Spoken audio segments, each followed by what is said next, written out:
Welcome to the Spiritist Companion Podcast. My name is Yuri Castro, and I'll be your companion on this journey where we study, reflect, and put Spiritist teachings into practice. If you like what you hear, don't forget to subscribe, to follow our pages, and to send this podcast to someone else so we can all spread the seeds of light together. And today, my dear friends, we're going to talk about pride, our struggle against pride, how we can overcome our prideful tendencies. And I think it's a theme that touches deeply on the heart of moral transformation.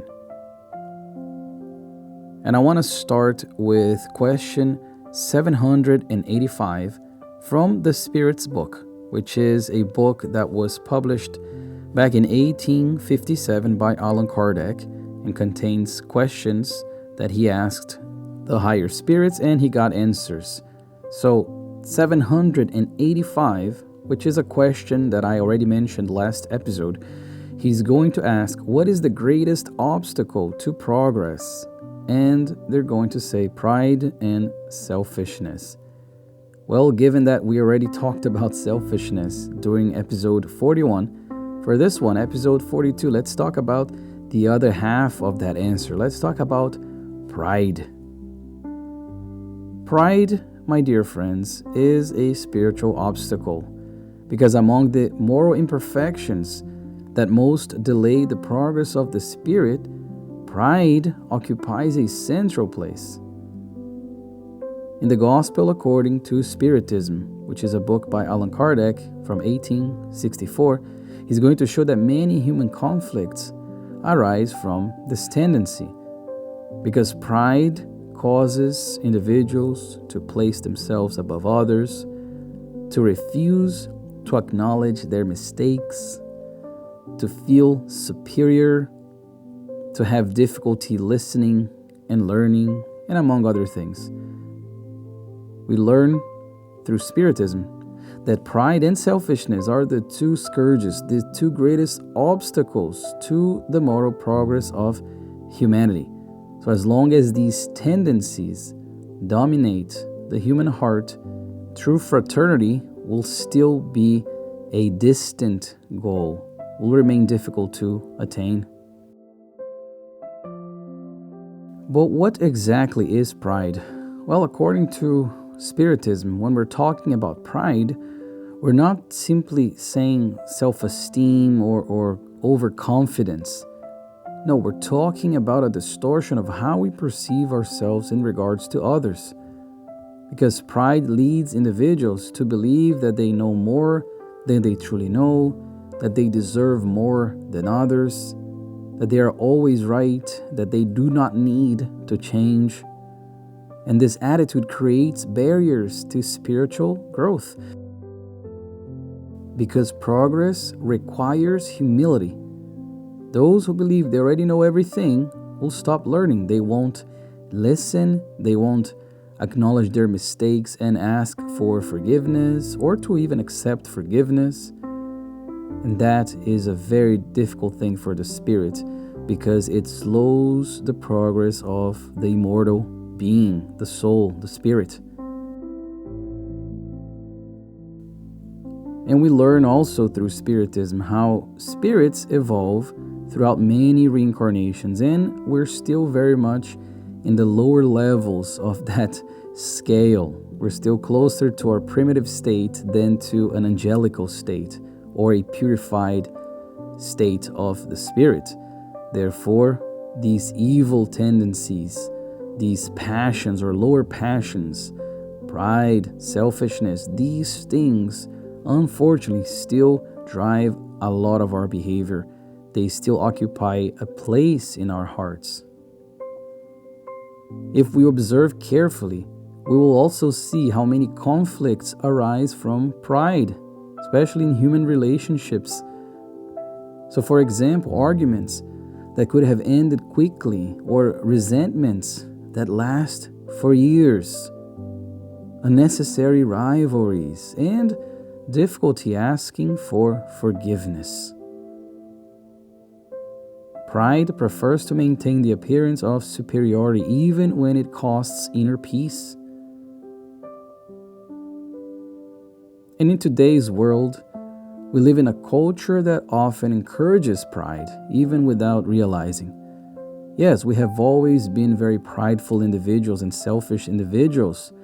But nowadays, my dear friends, if we think about the internet, if we think about social media, we're going to see pride at its best, or we should say at its worst. Because being the best person in that area, appearing superior, winning at any cost, these are things that are encouraged a lot of the times online and on social media too. And this creates environments of constant and even unfair competition where pride thrives. Thankfully, Spiritism invites us to see things differently, because we see that the true value of the Spirit is not found in titles, in wealth, or power, which are all these things that will stay behind, all these things that are temporary, and they're actually tools for the growth of the Spirit itself. No, the true value of the Spirit lies in moral elevation, lies in trying to win this battle against ourselves. In other words, against pride and selfishness. We recognize the true Spiritist in the effort that he or she applies in trying to tame these evil passions, these tendencies, in the effort that is put every single day to his or her own moral transformation, and that begins with pride and selfishness. So let's bring this reflection into something that we see in everyday situations, because the struggle against pride happens in these small choices. Number one, learning to recognize mistakes. One of the greatest signs of humility is admitting when we are wrong. Because the prideful person will say, "Oh, I didn't make a mistake. I never make mistakes." Whereas the humble person will say, "Yeah, I may have been mistaken," or "Yes, I certainly made a mistake here." And when we recognize our mistakes, we open space for growth, because there is no life without mistakes. We have made mistakes. We will continue to make mistakes. We have to accept that, and we still have to correct it. Number two, learning to listen. Such a difficult task even nowadays, because pride often prevents us from truly listening. We want to speak, we want to persuade, we want to impose our views. So combating pride in this instance means listening attentively, considering other perspectives, learning from different experiences. Number three, accepting criticism. Well, not every criticism is fair, yes, but many are opportunities for learning. Pride reacts with irritation, whereas the humble person will say, "Is there something I can learn here?" This change in attitude can transform conflicts into growth. Number four, serving without seeking recognition, just like our dear Master Jesus did.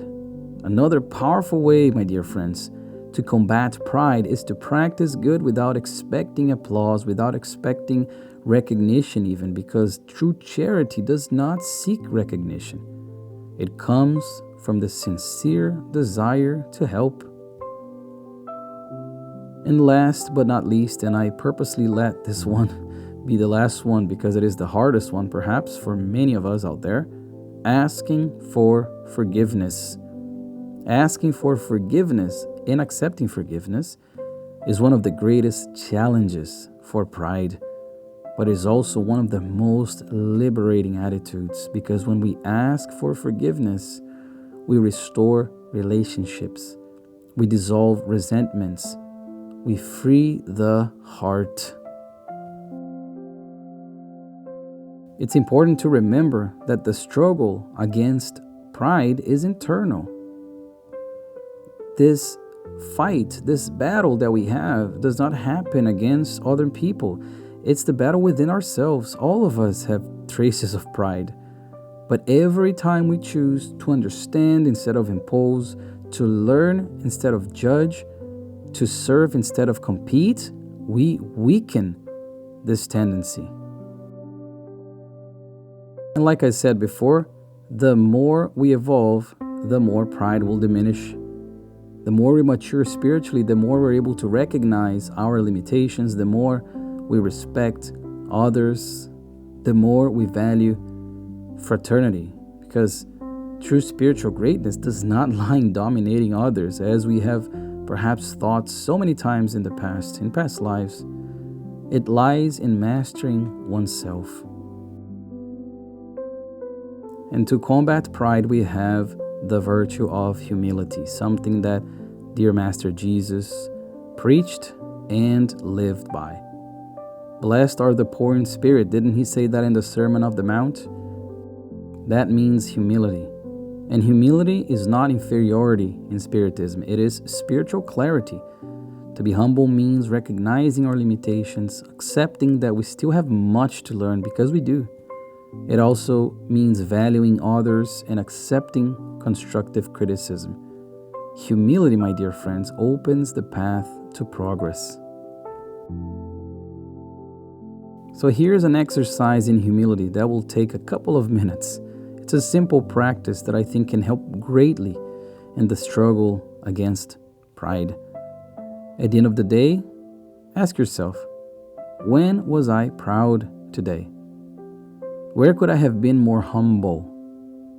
What can I do better tomorrow? This small reflection can help and strengthen moral awareness. My dear friends, pride is one of the oldest tendencies of the human spirit. Yes, but it is also one of the tendencies we can most transform. Every act of humility is a step toward the light. Every time we learn from others, we grow.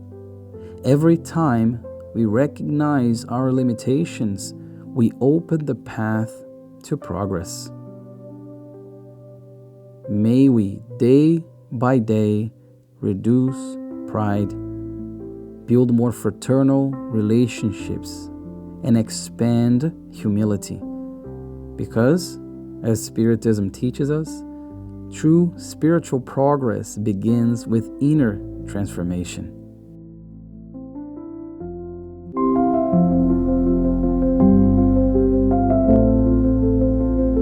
My dear friends, thank you so much for joining me in another reflection here in the Spiritist Companion Podcast. I hope this reflection resonated with you, even if just a little. And if it did, please share it with someone who is also seeking to beat pride, who's also seeking spiritual growth. We will meet again next Monday for another episode. And until then, remain firm in goodness, cultivate humility, and keep walking one step at a time under the light of Spiritism. With fraternal love, your Spiritist Companion.